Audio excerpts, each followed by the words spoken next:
Hi guys, आज हम लोग पढ़ने वाले हैं सेक्शंस 87 टू 95। ये क्या है? Act done in good faith with और विदाउट कंसेंट। ये आपके जनरल एक्सेप्शंस में आते हैं इंडियन पीनल कोड में।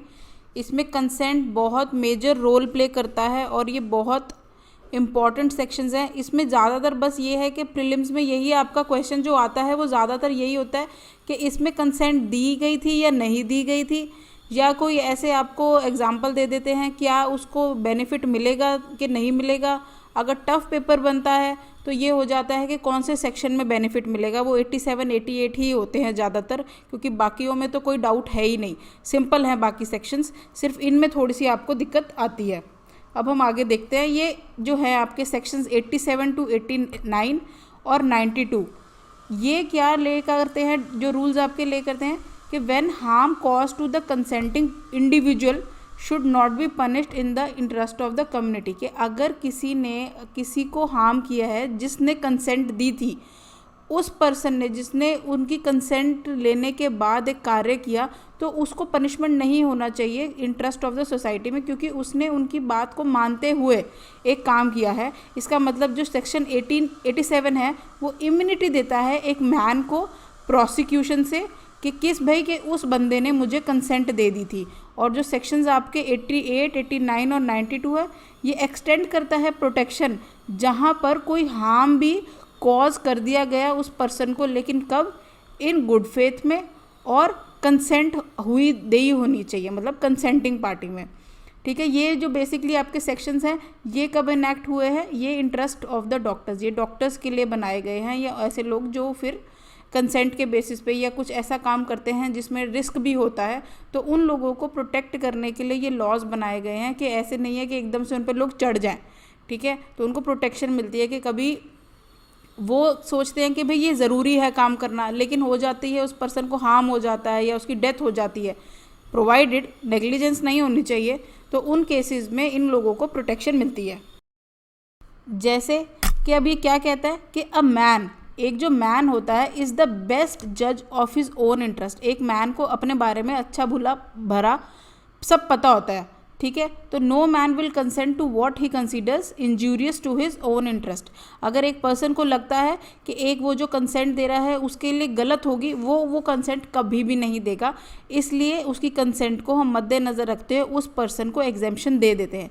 जैसे कि हम जब कोई गेम खेलने जा रहे हैं, मान लो क्रिकेट देखने जा रहे हैं, तो वहाँ पर बैठे हमें ये रिस्क होता है ना कि वो बॉल हमें लग सकती है।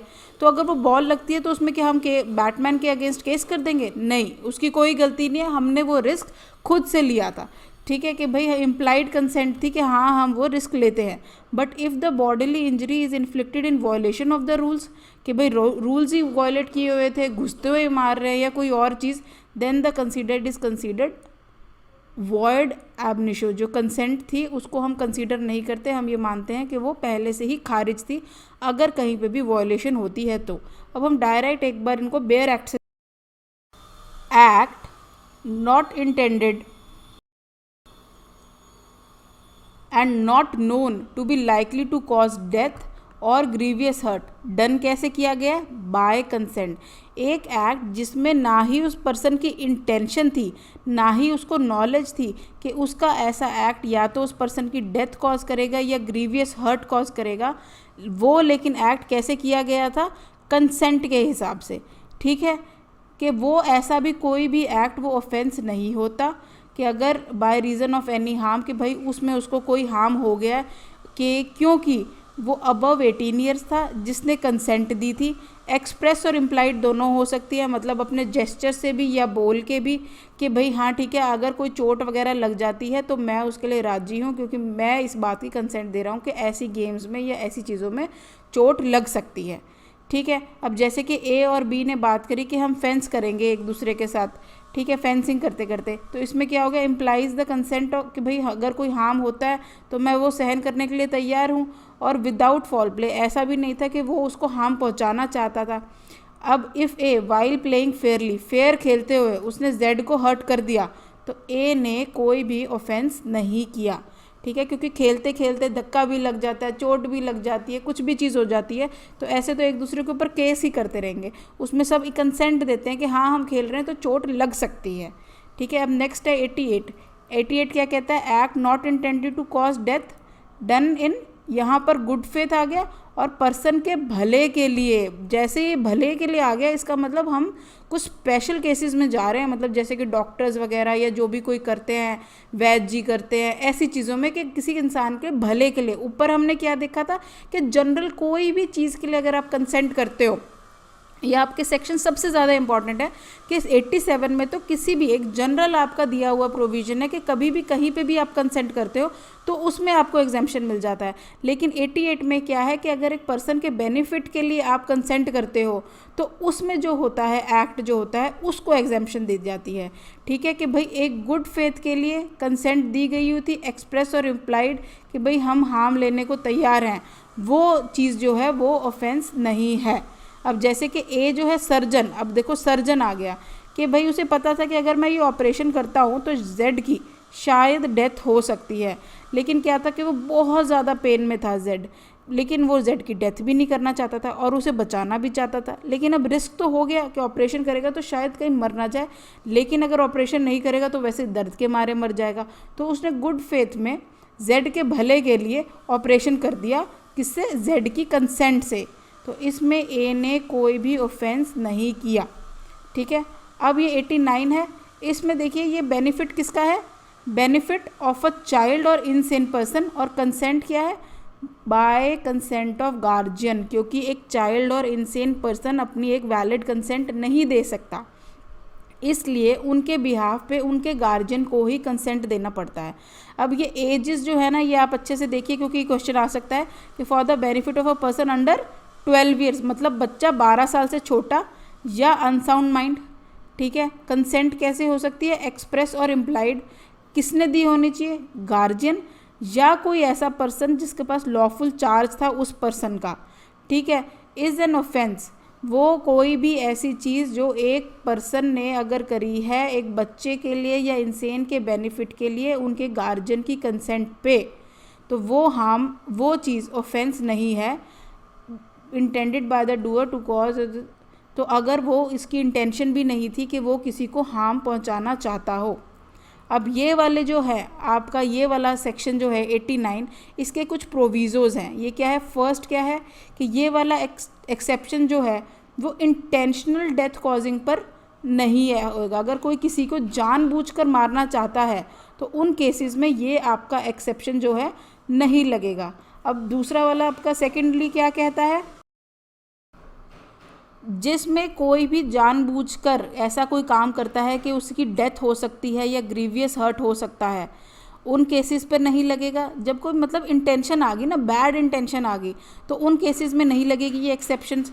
ठीक है, या वॉलंटरी कॉजिंग ग्रीवियस हर्ट हो गया कि या अटेम्प्ट हो गया उसको ग्रीवियस हर्ट करने का या इन्फर्मिटी करने का, तो ऐसी चीज़ों में भी ये एक्सेप्शन नहीं लगेगी। मतलब जब तक एक पर्सन के बेनिफिट के लिए ही काम होता है तभी इन ये एक्सेप्शंस का हम यूज़ कर सकते हैं।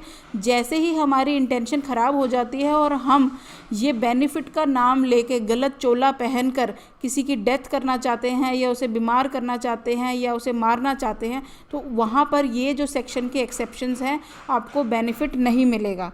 ठीक है, ये आपका जो एक्सेप्शन है ये कहाँ एक्सटेंड नहीं होगा, अबेटमेंट, किसी भी ऑफेंस की अबेटमेंट में भी नहीं होगा।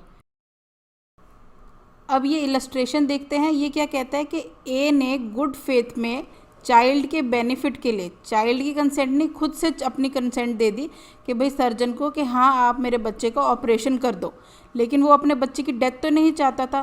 तो जो ए है वो इस एक्सेप्शन में है कंसेंट को देते हुए, क्योंकि वो जो ऑपरेशन के लिए कंसेंट दी थी वो किस लिए दी गई थी कि भाई बच्चे के क्योर के लिए, ठीक है, उसको ठीक करने के लिए। अब नेक्स्ट क्या है, consent known to be given under fear और मिसकंसेप्शन, ये आपका सेक्शन 90। ये बेसिकली आपको कंसेंट की डेफिनेशन देता है या एक तरह से नेगेटिव डेफिनेशन देता है कि कौन सी डेफिनेशन कंसेंट नहीं है। मतलब अगर कोई भी कंसेंट फियर में दी गई है या मिसकंसेप्शन में दी गई है तो वो जो कंसेंट होती है हम उसको सही कंसेंट नहीं मानते। अ consent is not such a consent.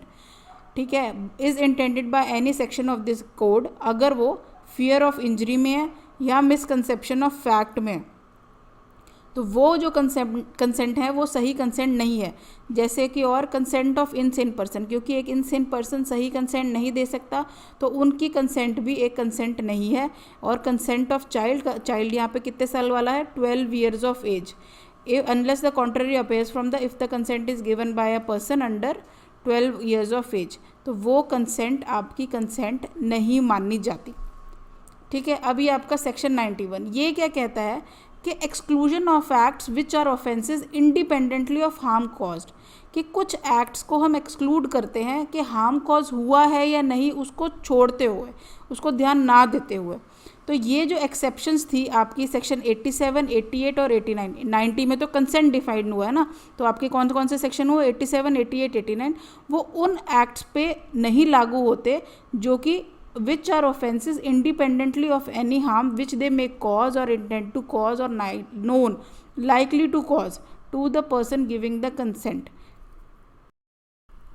मतलब अगर किसी ने कंसेंट दी भी है तो अगर वो उसको कोई हार्म पहुंचाता है तो तब भी ये जो आपके एक्सेप्शंस थे जो ऊपर 87, 88, 89 में थे, ये लागू नहीं होते। ये आपको एग्जांपल से समझ में आएगा। ये क्या कहता है illustration, causing miscarriage is offence independently of any harm, कि एक जो मिसकैरेज को कॉज करना होता है वो हार्म जो है उसके छोड़ते हुए एक ऑफेंस है, विच इट मे कॉज और intended to cause to a woman, जो उसने एक औरत को पहुंचाया है। ठीक है, ये सिर्फ एक्सेप्ट इसमें ये है कि भाई गुड फेथ में हो या किसी मतलब औरत की ज़िंदगी बचाने के लिए नहीं होना चाहिए, लेकिन अगर वैसे ही कोई मिसकैरेज है तो वो जो है वो आपका गलत एक ऑफेंस है। ठीक है, therefore it is an offence by reason of such harm, तो जो हार्म उस लेडी को पहुंचा सिर्फ उस रीज़न की वजह से ही वो हार्म आपका एक एक्सेप्शन में नहीं आता। And the consent of the woman, उस औरत की कंसेंट, उसके हर गार्जियन, उसके गार्जियन की, to the causing of such miscarriage, उसको जस्टिफाई नहीं करता। जो उसको पेन हुआ या मिसकैरेज हुआ वो अपने आप में एक ऑफेंस है, उनकी कंसेंट या उनके गार्जियन की कंसेंट उस चीज़, उस एक्ट को जस्टिफाई नहीं करती है। ठीक है, अब हम ये कुछ केस लॉज देखते हैं। ये क्या कहता है, सेक्शन 87 का है जो सबसे पहला आपका सेक्शन था, पुनई फतेमा वाला केस है। इसमें क्या हुआ, एक स्नेक चार्मर ने परस्यूट किया डिजीज़ को कि भाई तुम ना मुझे अलाउ करो कि ये स्नेक जो है ना मेरा तुम्हें बाइट कर सके और तुम्हें पक्का देखो मैं बचा लूँगा। ठीक है, डिजीज़ ने हाँ बोल दिया कि भाई ठीक है, ओके, अगर तुम बचा सकते हो, तुम्हारे पास ऐसी पावर है तो काट लो मुझे। तो स्नेक ने उसे काट लिया, लेकिन वो जो डिजीज़ की कंसेंट थी वो उसको एग्जेम्प्ट नहीं करेगी स्नेक चार्मर को, क्योंकि उसने जो कंसेंट दी और उससे वो मर गया था, स्नेक के काटने के बाद ना वो मर गया। तो ये जो है ना ये उसको लाइबिलिटी से प्रिवेंट नहीं करेगा कि उसने तो खुद जानबूझ के स्नेक कटवाया, मैं क्या कर सकता हूँ, मैंने थोड़ा ना कहा था कि स्नेक कटवा ले, मैं तो ऐसे ही कह दिया, मैं वो पागल है कोई। अब अगर अपने आप पागलपन करा है तो फिर मैं क्या कर सकता हूँ अगर मर गया तो उन वाले केसेस में ना स्नेक चार्मर को ही सज़ा होएगी, क्योंकि उसने जो कंसेंट ली थी वो गलत कंसेंट ली थी। ठीक है, इसमें यहाँ पे आपकी कोई एक्सेप्शन नहीं लगी थी। तो उसको कौन सा केस सज़ा हुई, culpable homicide amounting to murder under 304 read with 5 to section 300 IPC। ये 5 जो है एक्सेप्शन ये आपका कंसेंट वाला है। हमारी दूसरी एक PPT में आप देख सकते हैं कल्पेबल होमिसाइड और मर्डर में जो डिफरेंस बताती है। नेक्स्ट है आपका सेक्शन 88। ये क्या है, ये इम्यूनिटी देता है डॉक्टर्स को कि भाई अगेंस्ट सर्जिकल ऑपरेशन या कुछ भी वो करते हैं कि उनके अगेंस्ट कोई भी पनिशमेंट ना हो जाए, अगर वो किसी भी गुड फेथ में किसी के भले के लिए काम करते हैं, उस पर्सन के बेनिफिट के लिए। लेकिन अगर एक डॉक्टर जो है नीडल छोड़ देता है किसी के पेट में तो उस डॉक्टर को प्रोटेक्शन नहीं मिलेगी, क्योंकि उसने केयरलेस एटीट्यूड दिखाया और नेग्लिजेंट एक्ट दिखाया। तो नेग्लिजेंट और केयरलेस एटीट्यूड दिखाने की उनके पास परमिशन नहीं होती। अगर वो गुड फेथ में कुछ करते हैं तो उन्हें अलाउड है, अगर कोई वो हार्म पहुँचाते हैं तो। अब हमने देखा सेक्शन 91 जो था वो प्रोविज़ो था, वो एक तरह से उसका एक्सेप्शन था कि भाई जो एक पर्सन है वो प्रोटेक्ट नहीं होगा क्रिमिनल प्रोसिक्यूशन से, कि अगर जो even if the act is performed with the consent, के कंसेंट थी उसमें उस औरत की मिसकैरेज कराने के लिए, लेकिन फिर भी मिसकैरेज अपने आप में ही एक गलत ऑफेंस है, एक ऑफेंस है, क्योंकि वो अगेंस्ट द पब्लिक पॉलिसी था और वो प्रोविजंस ऑफ लॉ को भी वायलेट करता है। ठीक है, इसलिए वो ऑफेंस, वो केस जो होते हैं ऐसे पर्टिकुलर, चाहे कंसेंट हो चाहे ना हो, वो अपने आप में ही एक ऑफेंस बन जाते हैं। ठीक है, नेक्स्ट है ये आपका सेक्शन 90। ये क्या कहता है कि ये जो है आपकी एक नेगेटिव डेफिनेशन देता है वर्ड कंसेंट की, कि भाई किन किन सर्कमस्टांसिस में जो अगर कंसेंट दी जाती है, such consent will not absolve a man from criminal liability, कि ऐसी कंसेंट एक पर्सन को अपनी क्रिमिनल लाइबिलिटी से छुटकारा नहीं दिलाएगी। उस पर अगर वो कंसेंट के बावजूद भी काम करता है तो वो लाइबल होगा पनिशमेंट के, क्योंकि अगर कोई किसी को डरा के धमका के उसकी कंसेंट ले लेता है तो वो वैलिड कंसेंट नहीं होती है। ठीक है। Section 92, act done good faith में, बेनिफिट ऑफ अ पर्सन के लिए और विदाउट कंसेंट, कंसेंट जो थी वो नहीं थी लेकिन गुड फेथ के लिए उस पर्सन के बेनिफिट के लिए अगर कोई एक्ट होता है तो वो ऑफेंस नहीं है। Nothing is an offence even without that persons consent, कि जो सर्कमस्टांसिस जो, लेकिन इधर क्या आ गया, सर्कमस्टांसिस ऐसे थे कि इम्पॉसिबल हो गया था उस पर्सन की कंसेंट लेना या किसी और की या उसके गार्जियन की कंसेंट लेना। तो अगर कोई भी पर्सन एक पर्सन के गुड फेथ के लिए, बेनिफिट के लिए कोई काम करता है बिना उसकी कंसेंट के, तो वो जायज़ एक्ट है और उसको एक्सेप्शन में डाला जाएगा। लेकिन यहाँ पे भी प्रोविज़ोज लग गया। ये प्रोविज़ो क्या कहता है, इंटेंशनल कॉजिंग अगर होती है डेथ की, वहाँ नहीं लगेगा। ठीक है। डेथ या ग्रीवियस हर्ट होता है या इन्फर्मिटी होता है, वहाँ नहीं लगेगा। वॉलंटरी कॉजिंग हर्ट हो रही है या अटेम्प्ट टू कॉज हर्ट हो रहा है, उन वाले केसेस में नहीं ये प्ली ली जा सकती कि भाई हमने तो बिना कंसेंट के और गुड फेथ में उस पर्सन के बेनिफिट के लिए किया, या ये किसी भी ऑफेंस की अबेटमेंट के लिए नहीं लगेगा। जैसे कि इसका इलस्ट्रेशन देखिए, Z is thrown from his horse and is insensible. Z अपने हॉर्स से गिर गया और वो इनसेंसिबल है।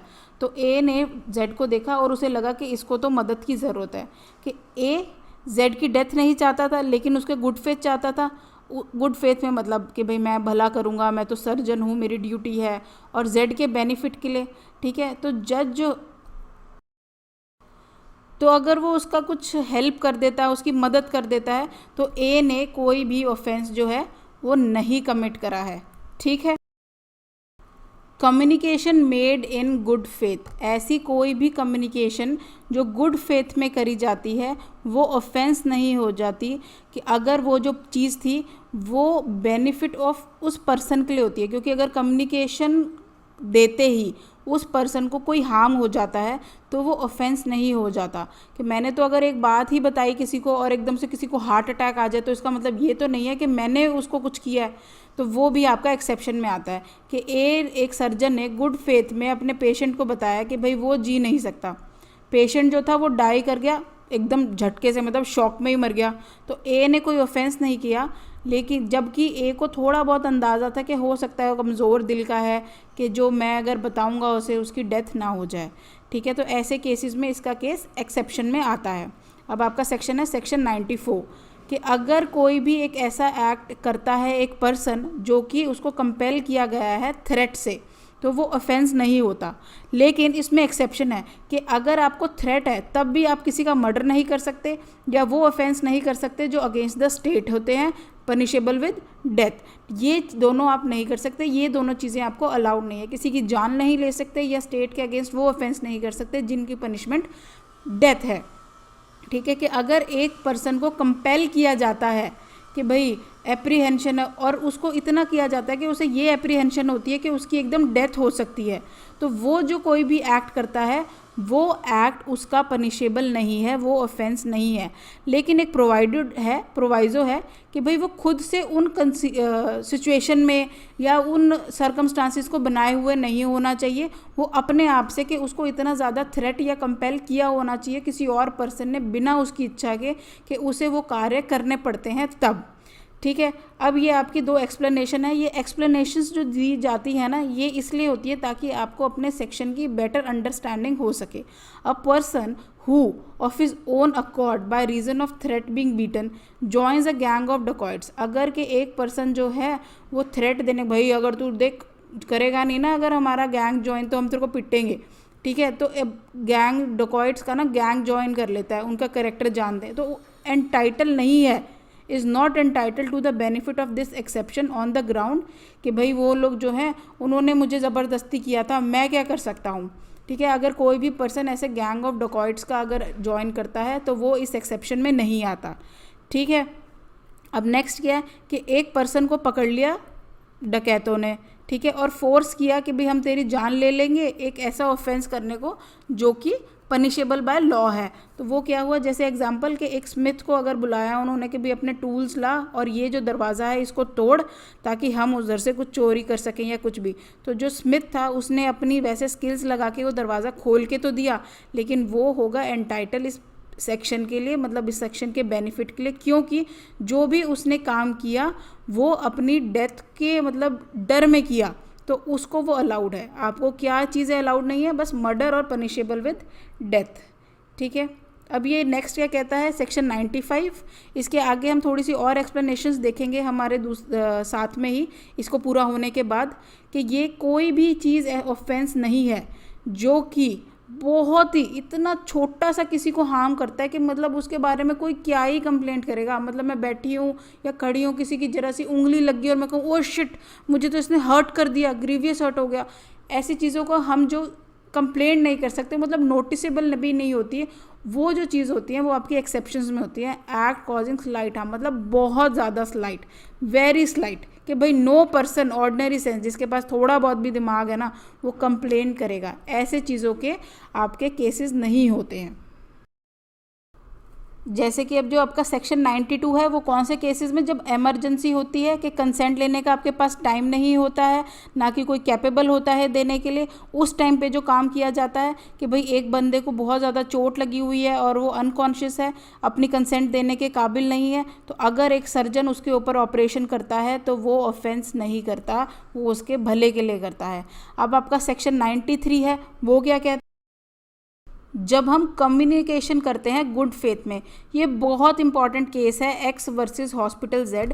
इसमें हॉस्पिटल जेड ने को प्रोटेक्शन मिली थी सेक्शन 93 में, क्योंकि उन्होंने प्रोस्पेक्टिव ब्राइड को बता दिया था कि मिस्टर एक्स जो है वो HIV पॉजिटिव है और उसकी वजह से शादी कैंसिल हो गई थी।